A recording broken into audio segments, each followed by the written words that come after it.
Hello, everyone. Just in my basement here, about to examine William Blake's famous poem, The Garden of Love, 1794.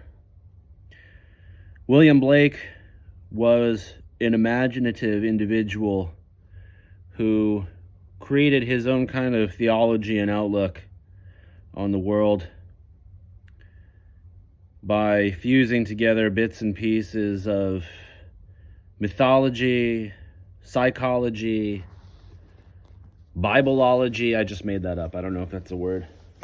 Anyway, I want to read this poem with you without using kind of the industry jargon of poetry and just reading it as a normal person and talking about what we think about when we read this poem. The Garden of Love, 1794. I went to the Garden of Love and saw what I had never seen. A chapel was built in the midst, where I used to play on the green. And the gates of this chapel were shut, and "Thou shalt not" writ over the door. So I turned to the Garden of Love that so many sweet flowers bore.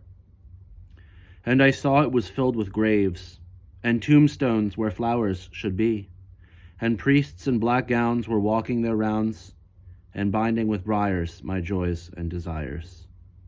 The end. The structure of this poem is very interesting because I think it kind of reflects the subject matter, in that he goes to this garden, which somehow kind of represents an idealized or happy youth, right? Where it says, I used to play on the green, meaning that's a space where as a child he would play and be happy. And now there's some sort of chapel there.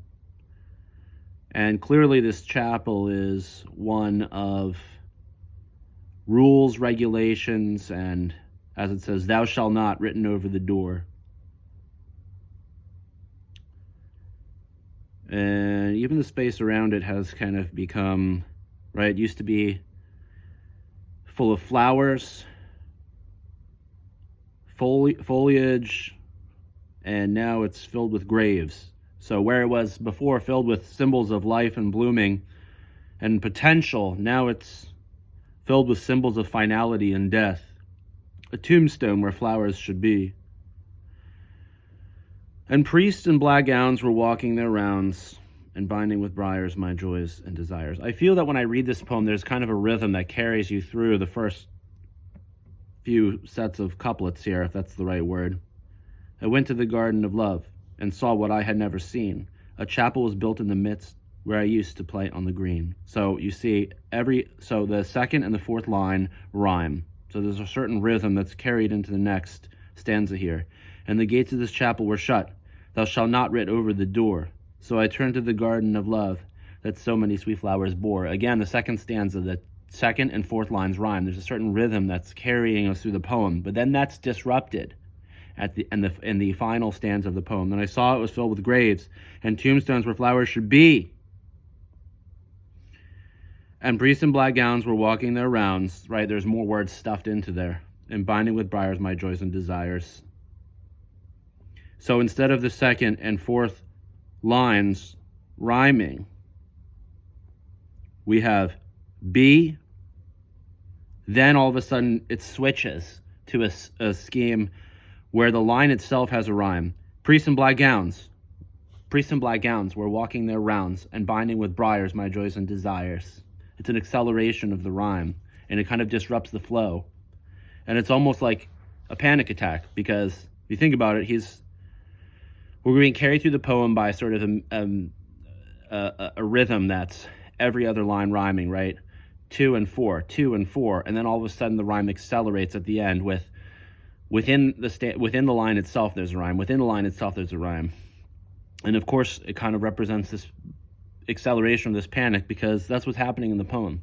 He arrives at a place that he remembers fondly from his childhood, a sort of idealized, not even idealized, idealizing kind of implies that maybe it wasn't that great, but it's kind of a space where there is this happiness and innocence and potential.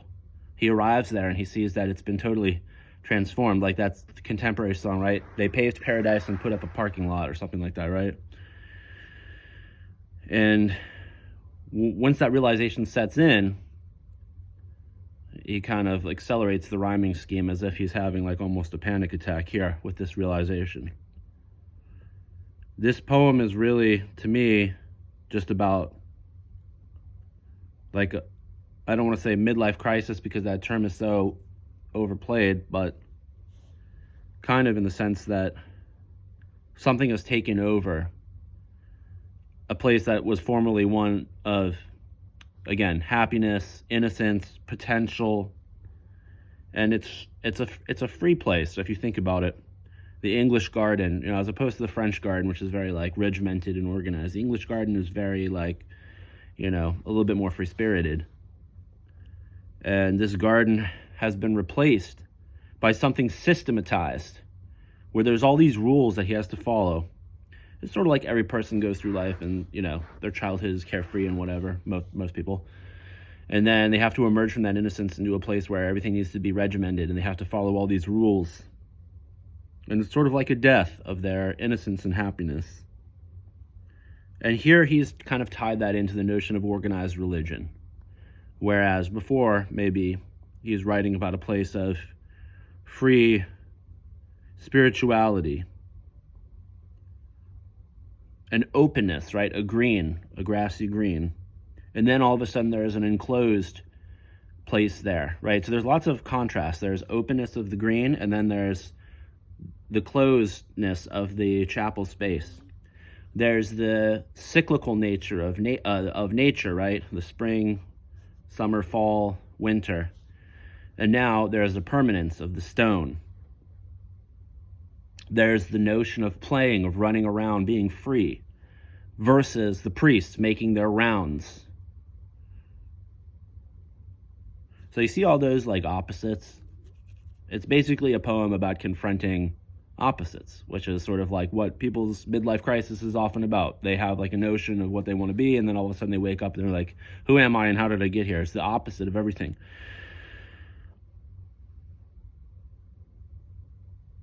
So, again, there's lots of opposites in this poem. To recap, the openness of nature versus the closed off space of a chapel. The cyclical nature of nature versus the permanence of the stone chapel. The gates of the chapel are closed versus the field being open, the green being open. The notion of playing, of being free-spirited versus the priests making their rounds.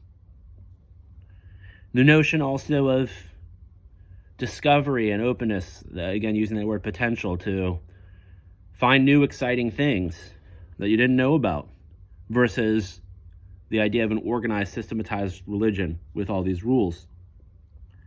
And he certainly compares this to death. And this is one of the many places where you'll find roses or flowers paired with the notion of death, right? Because there's opposite symbology of life and blooming and death. Binding with briars, my joys and desires.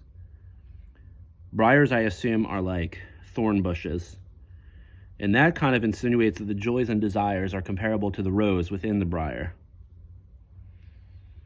So it creates something actually at the end of the poem that's very common in romantic poetry, which is not the romance of love being completed, but rather the romance, or almost a sort of sadness of love that is separated and pining and longing. So he has these joys and desires that become kind of symbolized, an implied symbolism, right? By saying, binding with briars, right? Binding with thorns, my joys and desires. What's at the center of the briar bush? The rose. And now you can't touch that anymore because it's surrounded by the thorn bushes. It's almost like Sleeping Beauty, right? The notion of the castle and the briars and thorn bushes surrounding it. And that also appears in Rapunzel, where the witch puts, I think, briars around the tower. There's some kind of symbolism there we could explore more another time, but just the notion of circular perimeter of thorns and something beautiful in the center that's desired. And here in the poem, it just ends, and there's no reconciliation of how he can reach that. So it's a poem that I really like. It's always stood out to me over the years, and I hope you enjoyed it. As you can see, even though it's a short poem of just 3 stanzas, 12 lines basically, it's got a lot of interesting things to talk about. This is by William Blake. If you like this, please give me a follow. There's tons of other weird random videos on here that have nothing to do with discussing romantic poetry, but I hope in the future we can talk about more poems. Again, hit that follow button if you like the content, and let's keep talking about poetry, literature, and other interesting mythology, other interesting things.